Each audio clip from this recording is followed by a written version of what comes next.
I decided to become a spokesperson for LE&RN because I developed lymphedema after my double mastectomy. And prior to that, I knew someone who had lymphedema in their left arm. And I saw the effects of lymphedema when it's untreated. So I thought that lymphedema meant having a swollen arm with oozing skin, and it scared the hell out of me. So when I went to talk to my doctor, I said, please don't take any lymph nodes. Please be careful. I don't want any taken if they don't need to be taken.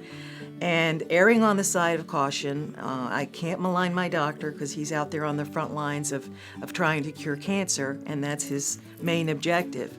But he took a few more lymph nodes on my left side, which turned out to be exactly the same arm that this friend of mine had. And I just flipped out. I just went nuts. And I could feel in the hospital things happening in my hands and my arms, and I thought, this is it. It's starting to happen. I can feel it. And afterwards, I thought, well, where am I going to go to get help? And it took a while to find Dr. Emily Eicher, who works out in Santa Monica, and I went to see her, and I was very upset about everything, and she was wonderful. You know, she said, all that's in the past, and she said, now you're going to begin, you have a glass of champagne, you're going to begin the rest of your life. And she had patients that were 105, you know, who had been living with lymphedema for quite a while. And so I felt better, but it's still, I don't know if it's a pain to live with it every day. And mine is very mild, really, compared to a lot of other people who deal with this every day. But having to constantly find a PT if I'm working in a different town and I need help and I don't know who to call, it's difficult. And if I don't take care of it myself, then my arms do begin to hurt and they do begin to swell. And so basically, I'm mad as a wet hen.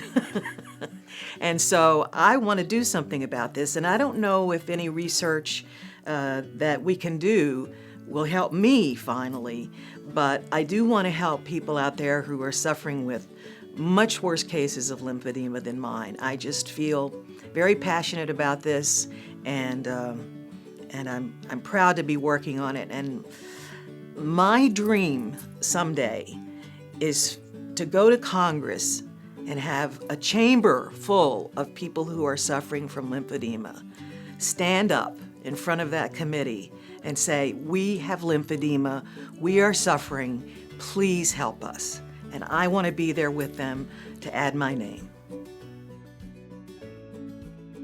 As a celebrity, I got first-class care. And I hope and wish that someday everyone will get first-class care for cancer and diseases that are affecting them. I think it's unfair for those of us who are in the public eye to get better treatment than other people.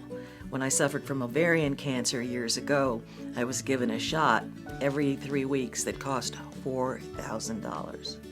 Now, I don't know if that shot is available in all the clinics around the world. My guess is it's not. I certainly hope it is. When I met Bill Rapici of LE&RN Network, he explained to me that there are 10 million sufferers in this country, more than people with MS, with ALS, with AIDS, with Parkinson's combined. And that just blew my mind. I couldn't believe it. How can something that affects 10 million people be ignored and be so invisible? And why are we afraid to come forward and say, help? You know, we don't have a quality of life here. The other thing that really moved me is that so many in the military suffer from this. If they've had trauma on the battlefield, they've come home, they've got all these other injuries to deal with every day. And on top of that, they have the discomfort and the loss of quality of life because of dealing with lymphedema every day. And I want to help those people. I want to help everybody who is suffering from this so that we can raise the money for research. There are many doctors around the world now who are aware of it, who are having symposiums and comparing notes and trying to move the research forward. But there are not enough therapists. It takes a great deal of training, and it's time-consuming. I know Michael Alatriste here in New York has a small practice, and they're turning patients away, and we need help. So I'll do whatever I can to bring that help. I elected to have a double mastectomy because breast cancer runs like a river in my family, and I decided it would be simpler to do a double and just get it over with and not have to go back every 3 months and toss the dice. So that was very traumatic to me, and it was sort of like the party's over, you know? And then to have the lymphedema as well and not be able to fit into shirts as easily. I wear men's shirts.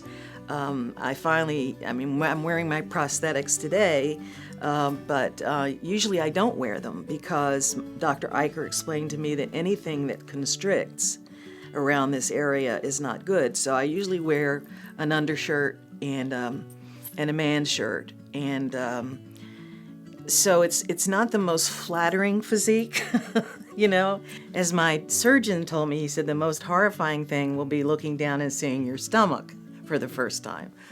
And so that's something, you know, when I'm in an elevator and I happen to look over and there's a mirror and it's like, you know. And but on the other hand, there's always a silver lining. I love to have massages, and for the first time I can lie flat on my face on the table.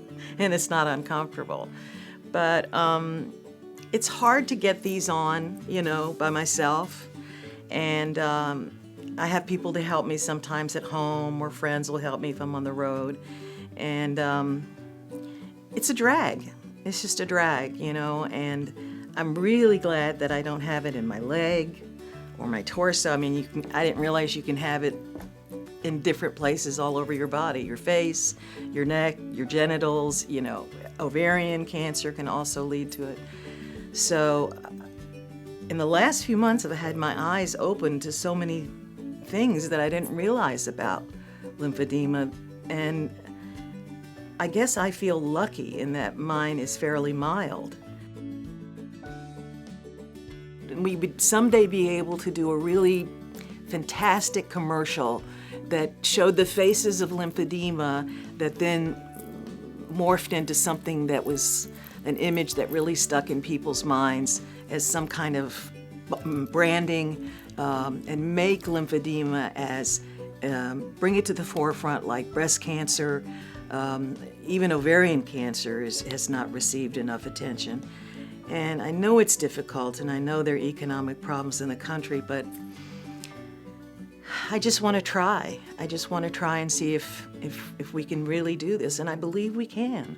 I believe we can. I think people together in a group are very strong, and the more people we have, and the more people that come out, and the more people that say they need help, if we all band together, if we give it, as we call it, a face, then I dare people not to pay attention.